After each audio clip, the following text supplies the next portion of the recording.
अगर मैं आपको एक ऐसी चीज़ बताऊं जिसका एक चम्मच रोज़ाना खाने से आप अपने पेट की चर्बी कम कर सकते हैं, तो क्या आप इंटरेस्टेड होंगे सुनने में? अगर हाँ, तो इस मसले का एक बेहतरीन नेचुरल सोल्यूशन मौजूद है। आमतौर पे खाने को कम कर दिया जाता है वेट लॉस में, क्रैश डाइट पे चले जाते हैं लोग, बहुत ज़्यादा एक्सरसाइज करने लगते हैं। ये इनसे मुख्तलिफ है। आज की ये डिस्कशन ख़ास तौर पे उस शख्स के लिए जिसका मेटाबॉलिज्म स्लो है। एक और बात की वजाहत करना चाहता हूँ मैं यहाँ पे, जब कोई कहता है कि मेरा मेटाबॉलिज्म स्लो है इसलिए मैं वेट लॉस नहीं कर पा रहा, तो एक्चुअली मेटाबॉलिज्म स्लो नहीं होता। मेटाबॉलिज्म मतलब वो प्रोसेस जिससे खाने से एनर्जी बनाई जाती है। ये मैं आपको एक मिसाल से समझाता हूँ। अगर एक तरफ हम लैंड क्रूजर और दूसरी तरफ सुजुकी ऑल्टो को लें तो इनमें बुनियादी फर्क क्या होगा? एक ज्यादा पेट्रोल खर्च करती है और एक कम करती है। लैंड क्रूजर 7 से 8 किलोमीटर पर लीटर की माइलेज देती है, जबकि सुजुकी ऑल्टो तकरीबन 18 से 20 किलोमीटर पर लीटर की। ये बहुत बड़ा फर्क है। इसी तरह जिन लोगों को वजन कम करने में मुश्किल होती है, एक्चुअली इनकी बॉडी ज्यादा मौसर तरीके से कम फ्यूल में ही ज्यादा काम कर रही होती है। ये कम फ्यूल में ज्यादा वक्त तक चल सकते हैं अगर आप इन्हें कंपेयर करें किसी ऐसे शख्स से जिसका मेटाबॉलिज्म फास्ट है। लेकिन जो मेन पॉइंट है यहाँ पे वो ये है कि पेट की चर्बी जो लोग खत्म नहीं कर पा रहे होते, मतलब बॉडी बहुत बचा बचा के फ्यूल इस्तेमाल कर रही होती है, इनके इस सिस्टम को हम कैसे ज्यादा फ्यूल इस्तेमाल करने वाले सिस्टम में तब्दील करें, क्योंकि यही असल मकसद है। फ्यूल ज्यादा इस्तेमाल होगा तभी चर्बी कम होगी। इसके लिए एक इस्तेलाह इस्तेमाल होती है माइटोकॉन्ड्रियल अनकपलिंग।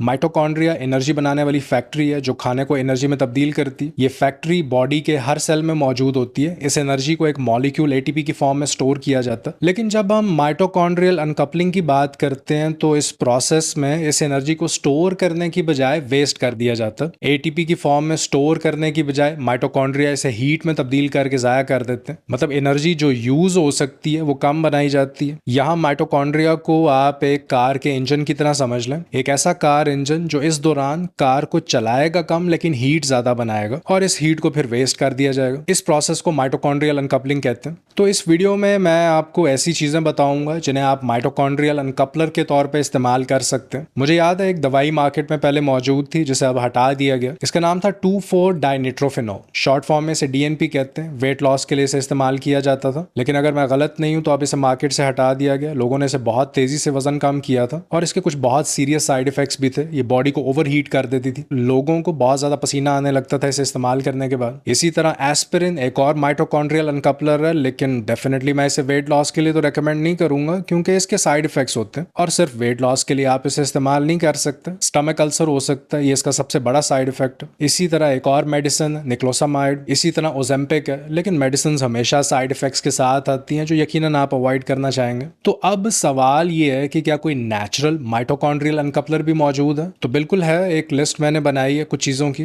पहले नंबर पे है रेस्वेरेट्रल। रेस्वेरेट्रल एक पॉलीफिनोल प्लांट केमिकल है। नेचुरली ये अंगूरों में पाया जाता है, शहतूत में होता है, ब्लूबेरीज में, डार्क चॉकलेट में, पिस्ताशियोज, पिस्ता, पीनट्स, मूंगफली। एक और फॉर्म में ये आता है सप्लीमेंट फॉर्म में, ये जापानीज नॉट-वीट पाउडर फॉर्म में ये मिलता है। जापानीज लोग इसकी एक हर्बल टी बना के पीते हैं। तो अगर आपको ये कहीं से मिल जाए तो 1 टेबल स्पून अगर आप इसका रोजाना इस्तेमाल करते हैं तो ये वेट लॉस में बहुत ज्यादा हेल्प करता है। दूसरे नंबर पे है कीटोन्स, और ये शायद इसलिए कि कीटो डाइट में लोग किसी भी और डाइट की निस्बत ज्यादा वेट लूज करते हैं। इसमें बॉडी ग्लूकोज को इस्तेमाल करने की बजाय एक और तरह के प्रीमियम फ्यूल पे शिफ्ट हो जाती है। फैट को बर्न करके कीटोन्स बनाए जाते हैं और कीटोन्स को एज अ फ्यूल सोर्स इस्तेमाल किया जाता है। और इसके लिए डेफिनेटली आपको कीटो डाइट पे आना होगा। कीटोन्स माइटोकॉन्ड्रिया के फंक्शन को इंप्रूव करते हैं जिससे इवेंचुअली वेट लॉस में हेल्प होती है। Number 3, cold therapy. अगर आप ठंडे पानी से नहाते हैं या ठंडे पानी में स्विमिंग करते हैं तो क्या होता है कि जो बॉडी का बुनियादी टेम्परेचर है 37 डिग्री सेंटीग्रेड, जैसे ही ठंडे पानी में जाते हैं तो ये नीचे आ जाता है। बॉडी को फिर बहुत ज़्यादा हीट प्रोड्यूस करनी पड़ती है इसे 37 डिग्री पे कांस्टेंट रखने के लिए, जिसमें कैलोरीज खर्च होती हैं, ज़्यादा फ्यूल लगता है, फैट को बर्न किया जाता है। अभी इसमें आप कोई एक्सरसाइज भी शामिल नहीं कर रहे, तो इसमें आप ठंडे पानी में स्विमिंग करने से या ठंडे पानी से नहाने से एक्स्ट्रा कैलोरीज बर्न करेंगे जिससे फैट लॉस होगा। और अगले नंबर पे एक्सरसाइज। एक्सरसाइज भी माइटोकॉन्ड्रियल अनकपलिंग इफेक्ट पैदा करती है, हीट प्रोड्यूस होती है, कैलोरीज बर्न होती है। ग्रीन टी भी इस लिस्ट में शामिल है, सौना या जकूजी बाथ भी इस लिस्ट में शामिल है। अब दूसरी तरफ वो कौन सी चीजें हैं जो इस माइटोकॉन्ड्रियल अनकपलिंग को रोकती हैं, ये जानना भी जरूरी है। नंबर 1 पे एक्स्ट्रा कैलोरीज, जरूरत से ज्यादा खाना, क्योंकि देखें जब आप बहुत ज्यादा खाते हैं, और मेरा मतलब है कि इतना खाते हैं जितना आपके माइटोकॉन्ड्रिया जला ही नहीं सकते, तो इसे प्रोसेस रुक जाता है और एक वक्त के बाद माइटोकॉन्ड्रिया खराब होने लगते हैं। या बहुत ज्यादा कार्बोहाइड्रेट्स खाना, बहुत ज्यादा चीनी खाना या इवन जरूरत से ज्यादा फैट खाना भी माइटोकॉन्ड्रिया पे बोझ डालता है। ये एक्स्ट्रा कैलोरीज हैं जिन्हें बॉडी फिर जला नहीं पाती। एजिंग भी एक फैक्टर है, उम्र बढ़ने के साथ माइटोकॉन्ड्रियल अनकपलिंग भी कम हो जाती है। फिर सेडेंटरी लाइफस्टाइल, अगर आप दिन में ज्यादा वक्त बैठ के गुजारते हैं, एक्सरसाइज बिल्कुल नहीं करते या कम मूव करते हैं पूरा दिन, तो इससे भी अनकपलिंग इफेक्ट कम हो जाता है। फिर कुछ खास दवाइयाँ, specially statins, beta blockers, metformin और ज्यादा एंटीबायोटिक्स का इस्तेमाल भी माइटोकॉन्ड्रिया को मुतासर करता है। तो ये आज की वीडियो, मैं आपसे मिलता हूँ अगली वीडियो में। अपना ख्याल रखिए, अल्लाह हाफिज़।